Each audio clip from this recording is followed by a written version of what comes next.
My name is Daniel Ggas.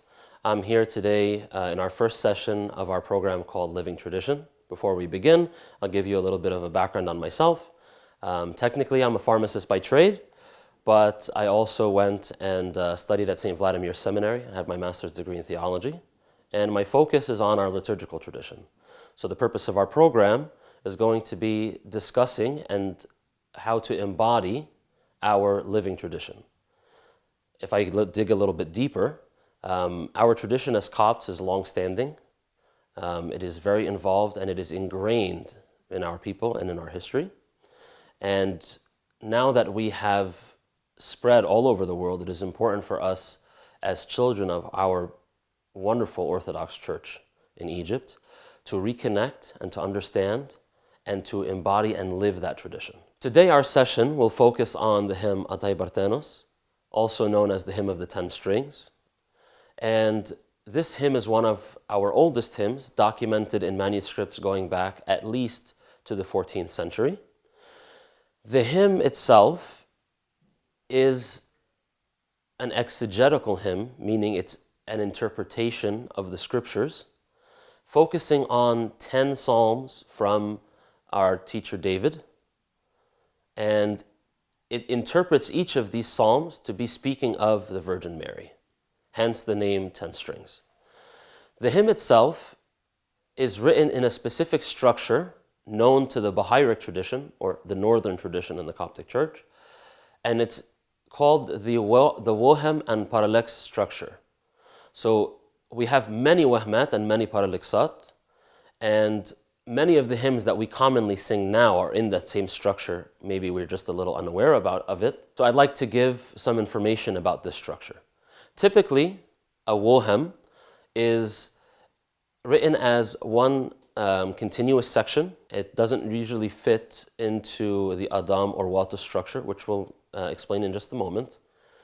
And it lays out the foundation for what is coming in the parallax or the interpretation or the antiphonetic section of the hymn. So that wohem section lays out sort of a foundation, a topic, and is usually chanted either as a group or as a solo. There's not much interchange or antiphonal chant within the wohem section of the hymn. When we move to the parallax section, parallax comes from two words, para and lexis in Greek, and it's used in Coptic to describe either an antiphonal chant, either side by side, or a chanter, a cantor, and a choir, singing one after the other.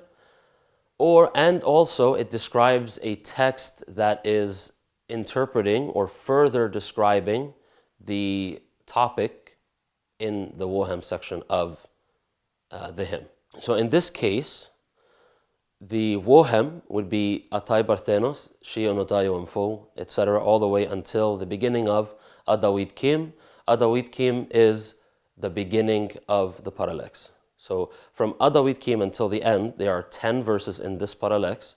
Each of them is written as one of the strings of David's harp, and each of the strings is one of the verses from the book of the Psalms. The parallax verses are structured in tone watus. Tone watus, we have two major tones in the Baha'iric tradition. Tone Adam. Adam is usually written in 4 lines to one verse, and it usually has between 5 to 6 syllables per line. Watus is usually written as 4 lines to one verse with between 6 to 8 syllables per line. And so this is the reason why most of the Watus tunes are more lengthy, and they give you a little bit more freedom in the music. So if you were to compare something like it's a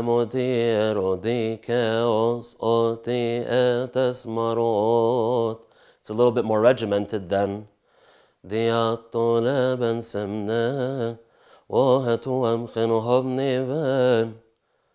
so these are the differences between the Adam and the Watus tones.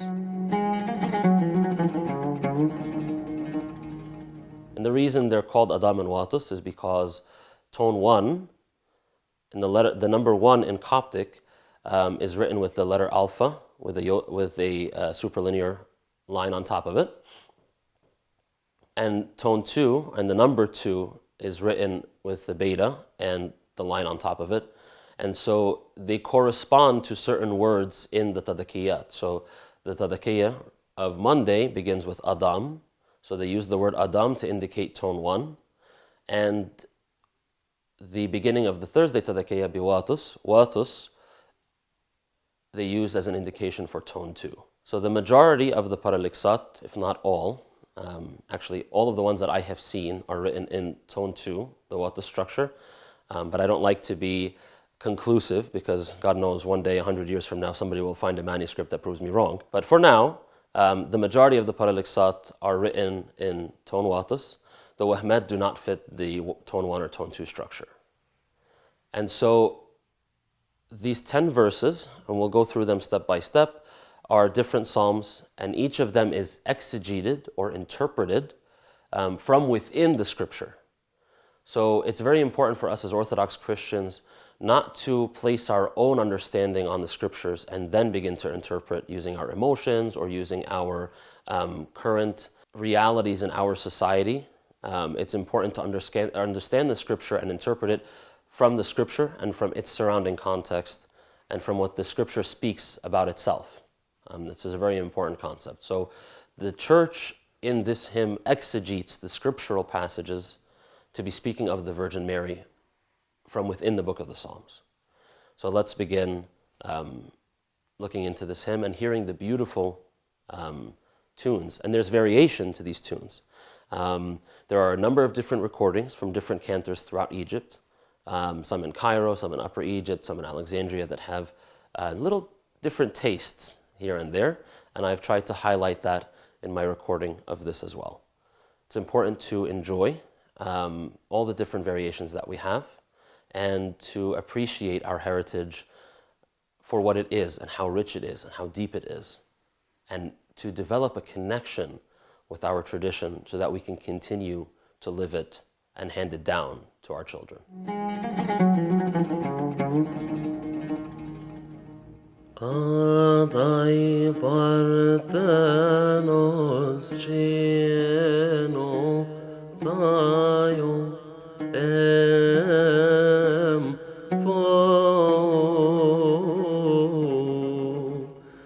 adai shele cin o em fo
Pobeshem belaus nem beiterafen tebe yod.